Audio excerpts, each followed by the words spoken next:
Good afternoon, everyone. I'd like to call to order the special meeting of Council Thursday, April 13th at 1:02 p.m.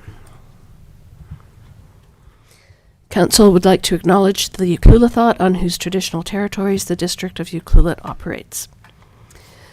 Audience members and delegates are advised that this proceeding is being video recorded and broadcast on YouTube and Zoom, which may store data on foreign servers. Are there any late items?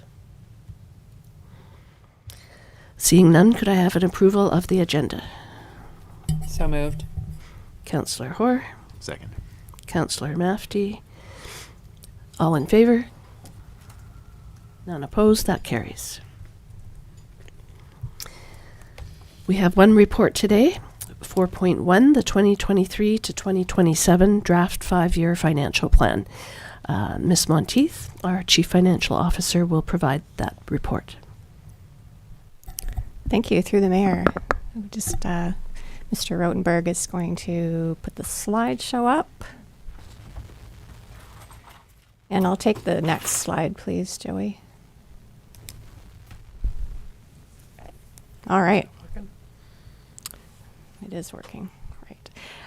Okay, so this is our final budget meeting for the 2023 to 2027 financial plan. We have had 3 special council meetings, and then our official feedback period was February 27th to March 27th. And of course, we've posted all our information throughout on our website and done numerous posts through social media and Yuki Mail. Thanks to Sam McCullough for assisting with the communications on that. And this year we were also excited to hold an in-person open house on March the 7th right here at the UCC. There weren't a lot of people who came to the open house, maybe 15 or so that weren't staff or council. But the ones that did come I found that they had really excellent questions.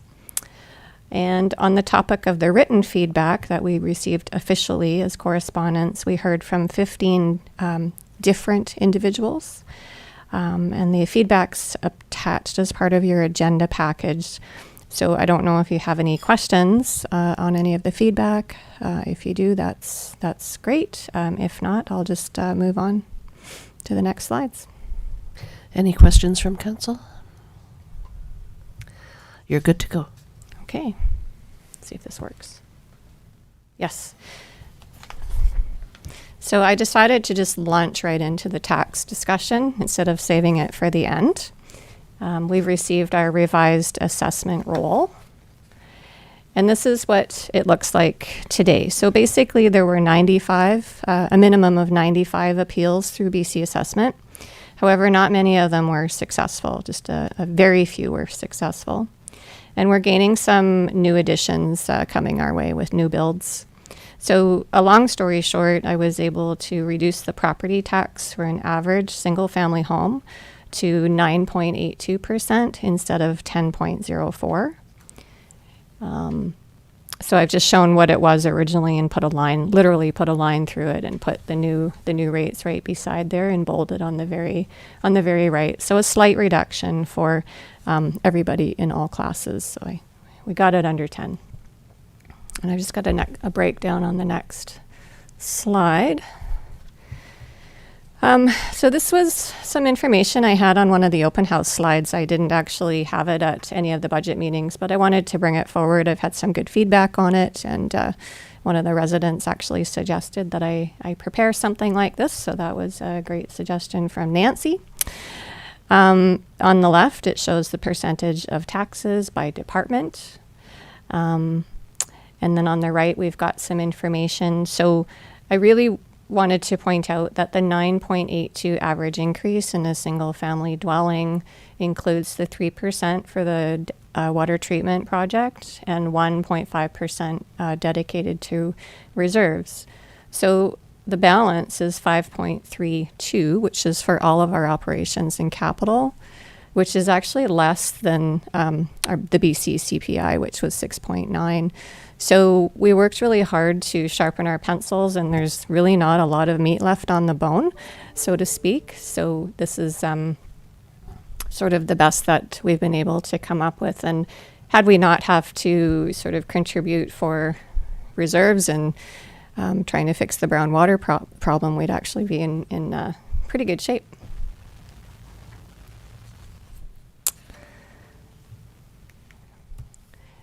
And then these are the same examples that I used at the last meeting, showing the new amounts that they would either have as terms of an increase or a decrease. So exactly the same slides as last time.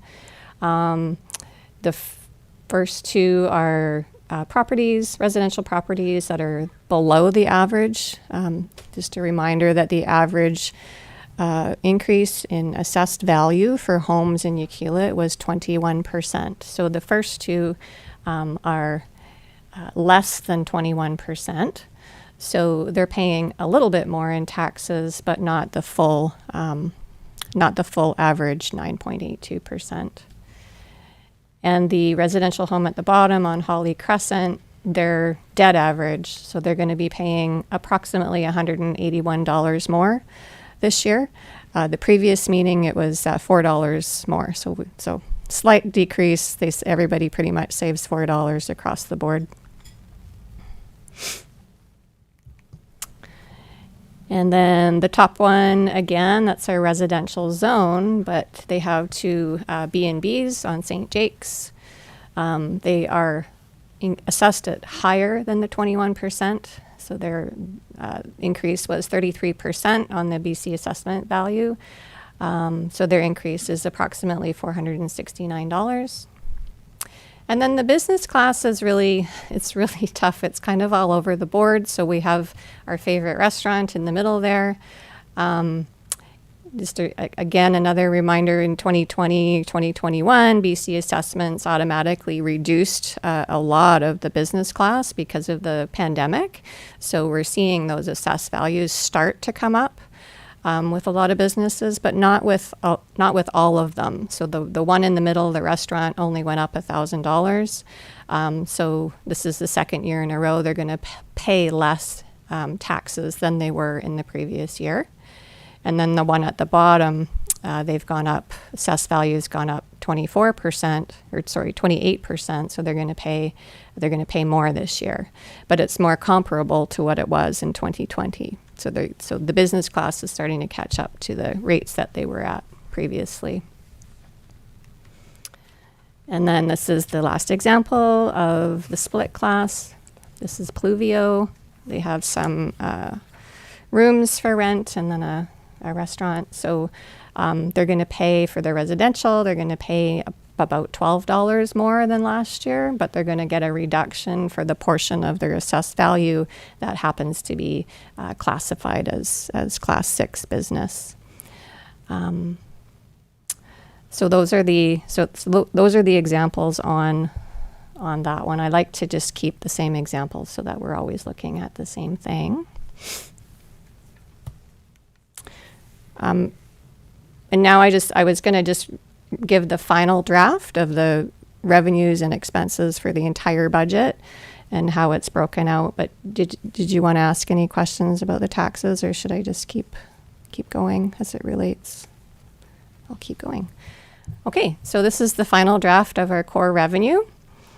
The revenues that you see up here are to assist paying for core services. So those are things like sales of service, like our recreation programs, our fire department service agreements, our development fees, business license fees, user fees for water and sewer, interest and penalties, interest on investments, and the types of grants and funding that can be used to cover operational items. So, for example, the COVID Restart Grant, our Small Communities Grant, we'll receive $351,000 this year. And there's some RMI items that are actually included in operations because they're not capital. So that's what this slide shows. It doesn't show property taxes. So we're able to collect out of our $19 million budget, we're able to collect almost $4 million in these kinds of fees and unrestricted grants. And then this is the final draft for our core summary. I've added in the debt servicing since the last meeting just to show it all on one slide. So the total at the bottom of 2023 is that $6.975 million in expenses. So that's our core expenses, not including any special projects or capital. It's actually only an increase of $140,000 since 2022. So that's, again, that's 3%, which is quite a bit less than CPI. The total at the bottom of 2023, that 6.9, it actually relates to that spreadsheet that you have printed in front of you. It's at the very bottom left-hand corner, so it's all core minus the MRDT. You might see a little note in the lower left corner. It'll say 6.975.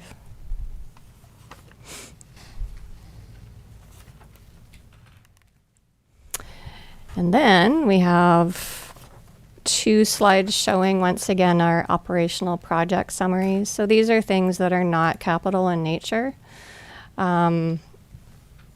The total of the 2 slides also corresponds to a column on that printed copy that I've given you. So they're all up here. So I don't know if maybe anybody has any questions about any of the things, but we've got our bilingual signage. A lot of it is here and just needs to be installed. We've got our housing needs assessment update that we're doing. Quite a bit of winter lights, beautification, some signage, some exterior painting of this building, some fire smart stuff. We've still have that fund sitting aside to deal with Signature Circle if that comes to play. It's just sitting in reserves. And then we have this year our recreation master plan, which we would like to take from the recreation reserves rather than charge taxes for that. We've got some First Nations collaborative projects that we're doing through RMI this year. Rebuilding the website, we're able to use some of the balance of our COVID funds for that. And then our ongoing reservoir cleaning, of course, which is funded through our water reserves. And then we'll need to update our DCC bylaw. There's actually going to be a report coming to you in June asking for some direction on that. And our subdivision bylaw review, which has already been collected through taxes and is sitting in general reserves. So that total at the bottom, that $519,000, corresponds to the column on the expense side in that consolidated revenue and expense sheet. You'll see that $519,909 there listed under non-capital projects. A little update about our BC Growing Communities Fund. Last official meeting when I brought this forward, we thought we were getting approximately $1 million. So in fact, we've received $1,489,000. So I've updated that. And then we're looking at recommending that we use approximately $490,000 over 2 years for the Peninsula Road stormwater piece that we're partnering up with Ministry of Transportation on. And we want to use some funds to pay for the Mercantile waterline replacement, which is also being funded through Emergency Management BC. So no tax dollars there. And then the balance left over would be $651,000. And I know I've made it very general. I've called it infrastructure repairs, replacements, and additions. But when we identify what we're going to need to use this money for, like the balance of it, and when we get more, once we understand what the stormwater contribution is going to actually need to be, we'll be able to come back to council with another report. But the $651,000, a report's going to have to come to council anyway, because it's most likely going to be for something big. So you'll get to know and approve of what the funds are going to be used for. So as an example, We're looking at the Victoria Lift Station, for example. The bypass is in the budget that you're hopefully going to direct me to prepare the bylaw on today. But what happens when we get in there? So we hook up the bypass, and then we get that going, and then we look at the lift station. We don't know what we're going to find because we can't get into it yet. We can't turn it off yet. It might need to be completely replaced, which could be $500,000, or it could just need a $50,000 repair. So that's why I've left it very broad. But in either case, you'll have a report that will come to council as a request to spend money out of this fund.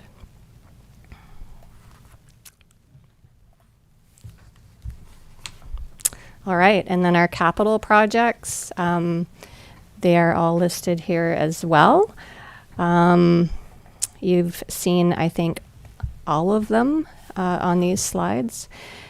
We updated this Victoria lift station, the second one down. It used to say, I think, $135,000, and now we've received the proposal. It came in at $164,650, so I've updated that amount. It can all come out of the sewer reserve fund. And we've also had some grants that have been awarded between our last meeting and this one. So, for example, is it on this slide? Yes, the Larch Road multi-use path, second from the bottom, $463,750 grant was approved. So we've moved that from 2024 to 2023. And then the very bottom, the public washrooms, we also have been awarded a grant for $340,000 to build some washrooms. So last meeting, those grant applications, I think, were still pending, and now they've been awarded. So that's great. What else have we got here? I think these are all the same. There's a little update in the middle where it says sewer lot 16, District of Ucluelet portion. We're just adding it. I believe you heard at the last regular meeting a report on this. So this includes now the $20,000 that we'd like to replace services as we dig them up if they need to be replaced. We'll use the $20,000 to replace our own infrastructure there.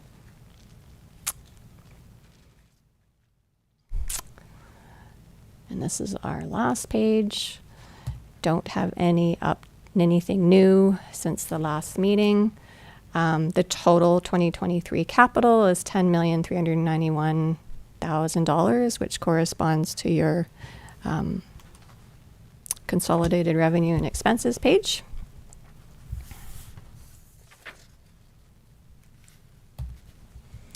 Which is that page right there, and it looks terrible on a slide. So that's why I give you a printed copy. But this slide here is the entire budget for the entire district. So the entire budget this year is $19,880,502. So the column on the very right, the blue one, where it says taxation and parcel taxes, that's what we need to balance the budget. So $4.3 million is what we need in taxation. And that's how I get to that number. And that's how I get to the 9.82 that we need to collect from the different classes with property tax.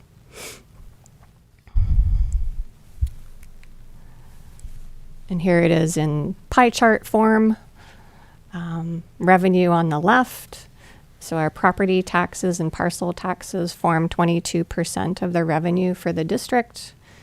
And then on the right is how we're spending the $19.88 million. A lot of capital this year, 60% in capital. And then the different departments within there form a much smaller sliver, actually, in terms of services. But $19.88 million. For 2023. And I'm almost at the end, so this is either going to be a very fast meeting or a very long meeting. So I don't know. I have some proposed motions, but I think I'll just stop there and ask if there's any questions, because what the next steps would be, if everything is good and you're happy with everything, we would ask that you allow us to go ahead with the 2023 expenditures, so we can get on with our day, as it were. And then we would need a motion to prepare two bylaws. So one of them is the 5-year financial plan bylaw, and the second one is the tax rates bylaw.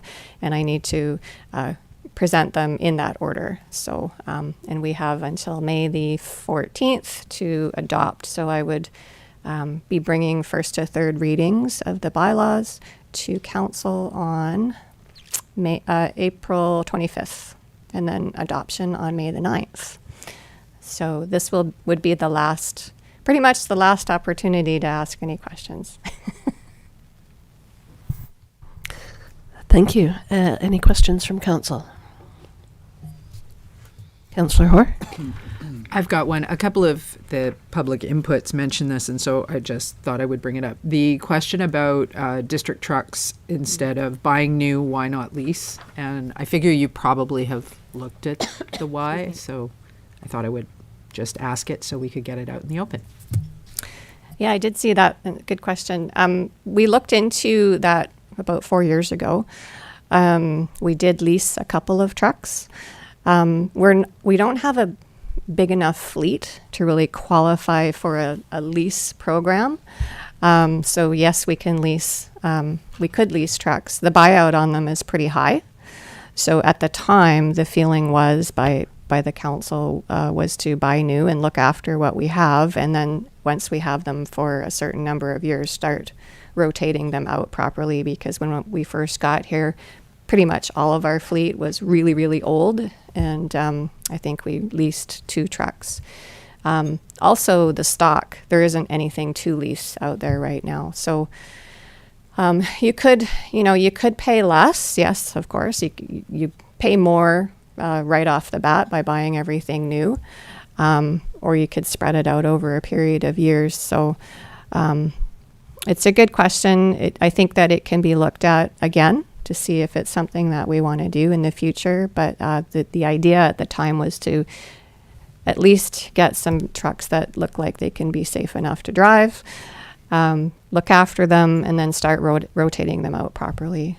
But now that we have a fleet manager, I think that would be something that maybe he could look into. What do we want to do? Do we want to keep buying new, or do we want to maybe lease a small fleet as well? That makes sense. I understand that when we only have a little fleet, and some of them were a little kind of Flintstone, you could run them with your feet through the floor. In the past, it's good to actually start with some good quality trucks. And you're right, there's nothing out there. If you look at lots, there is so little. Yeah. So, yeah, thank you. Oh, you're welcome. Any other questions from council? Sorry. Councillor Anderson?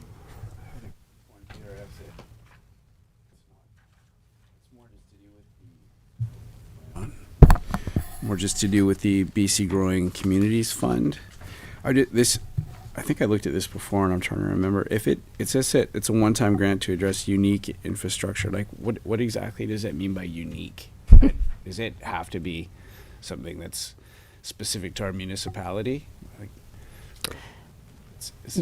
Yeah, through the mayor. Yeah, yes, it would be specific to the District of Ucluelet to address our own infrastructure demands. We can use it for things like recreation facilities and stuff, but it's meant to be for our own infrastructure. So whether it's replacing it or expanding on it, making it better. It's one of the few grants that doesn't have a lot of restrictions other than that. Usually they're very, very restrictive. The only restriction we have in this case is we need to prepare a bylaw to actually put the funds into it. Right. Yeah. Okay. And I think that was, I think that's it. I had a question about mercantile, but I'm going to wait on that one. Okay. Everybody else good? Okay. I see that there are 3 proposed motions. If someone would like to start with number 1. I'll move that council pre-authorize the 2023 budget expenditures as presented at the April 13th, 2023 special council meeting. Do I have a seconder? I'll second it. Councillor Mafty, Councillor Hoare. Any further discussion? All in favor? All in favor? Oh, thanks. None opposed, and that's carried. And there's a second proposed motion. I can take that. I would motion that council direct staff to prepare the 2023 to 2027 5-year financial plan bylaw. Do I have a seconder? I'll second. Okay. Councillor Hoare. It's like, Any further discussion? All in favor? None opposed, that carries. And the third motion. I'll move that council direct staff to prepare the 2023 tax rates bylaw. I'll second. Councillor Kennington, Councillor Mafty. Further discussion? All in favor? None opposed, that carries. Great. Any closing comments, Ms. Monteith? Fastest budget meeting ever. Well, I just really want to thank council, brand new council, and the managers who assisted in preparing their budgets. Once again, this year, it's I understand it's a really long process, and there's a lot to take in. I know next year you'll have that one extra year under your belt, and certainly willing to or open to changing the budget process if you'd like to do something different. I'm all ears. Pretty happy about this particular budget, but just thank you for all of you for coming and asking the questions that need to be asked, and keep asking those questions. Thank you. You have a way of making it painless. Thank you. All right. Seeing no further comments, we can adjourn this meeting at 1:29.